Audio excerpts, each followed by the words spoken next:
Set ದೋಸೆಗೆ ಒಂದೊಳ್ಳೆ combination ಅಂದ್ರೆ ಅದು ತರಕಾರಿ ಕುರ್ಮಾ. ಇದು ಸೆಟ್ ದೋಸೆಗೆ ಮಾತ್ರ ಅಲ್ಲದೆ ಪೂರಿ, ಚಪಾತಿ, ನಾರ್ಮಲ್ ದೋಸೆ, ಗೀ ರೈಸ್, ಇಡ್ಲಿ ಜೊತೆಗೂ ಕೂಡ ತುಂಬಾ ಚೆನ್ನಾಗಿರುತ್ತೆ.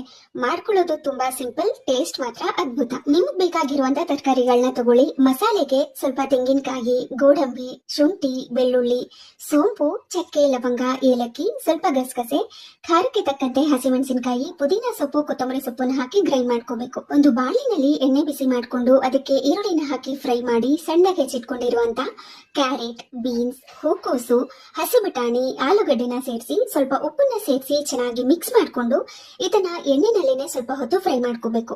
ಅದಕ್ಕೆ ಸ್ವಲ್ಪ ನೀರನ್ನ ಹಾಕಿ ಸಣ್ಣದಾಗಿ ಹೆಚ್ಚಿಟ್ಕೊಂಡಿರುವಂತ ಟೊಮ್ಯಾಟೊನು ಕೂಡ ಸೇರಿಸಿ ಚೆನ್ನಾಗಿ ಮಿಕ್ಸ್ ಮಾಡಿ ಒಂದು ಲಿಡ್ಡನ್ನ ಕ್ಲೋಸ್ ಮಾಡಿ ಒಂದು 5 ನಿಮಿಷ ಬೇಯಿಸ್ಕೋಬೇಕು. ನಂತರ ಇದಕ್ಕೆ ರುಬ್ಬಿಟ್ಕೊಂಡಿರುವಂತ ಮಸಾಲಾನ ಹಾಕಿ ಬೇಕು ಅಂದ್ರೆ ಈ ಹಂತದಲ್ಲಿ ರುಚಿಗೆ ತಕ್ಕಷ್ಟು ಉಪ್ಪನ್ನ ಸೇರಿಸಿ ಚೆನ್ನಾಗಿ ಮಿಕ್ಸ್ ಮಾಡಿ ಕುದಿಸ್ಕೊಂಡು ಕೊನೆಯಲ್ಲಿ ಸ್ವಲ್ಪ ಕಸೂರಿ ಮೇಥಿನ ಈ ತರ ಕ್ರಶ್ ಮಾಡಿ ಸೇರಿಸಿ ನಿಂಬೆ ಹಣ್ಣಿನ ರಸನ ಹಾಕಿ ಇನ್ನೊಮ್ಮೆ ಮಿಕ್ಸ್ ಮಾಡ್ಕೊಂಡ್ರೆ ತುಂಬಾ ಸಿಂಪಲ್ ಆಗಿ ಕಡಿಮೆ ಸಮಯದಲ್ಲಿ ಕ್ವಿಕ್ ಆಗಿ ಮಾಡ್ಕೊಳ್ಳುವಂತ ತರಕಾರಿ ಕುರ್ಮಾ ರೆಡಿ ಆಗಿರುತ್ತೆ. ಸೆಟ್ ದೋಸೆ ಜೊತೆ ತರಕಾರಿ ಕುರ್ಮಾ ಅಥವಾ ತರಕಾರಿ ಸಾಗು ತುಂಬಾ ರುಚಿಯಾಗಿರುತ್ತೆ. ಇದರೊಮ್ಮೆ ನೀವು ಕೂಡ ಟ್ರೈ ಮಾಡಿ ನೋಡಿ.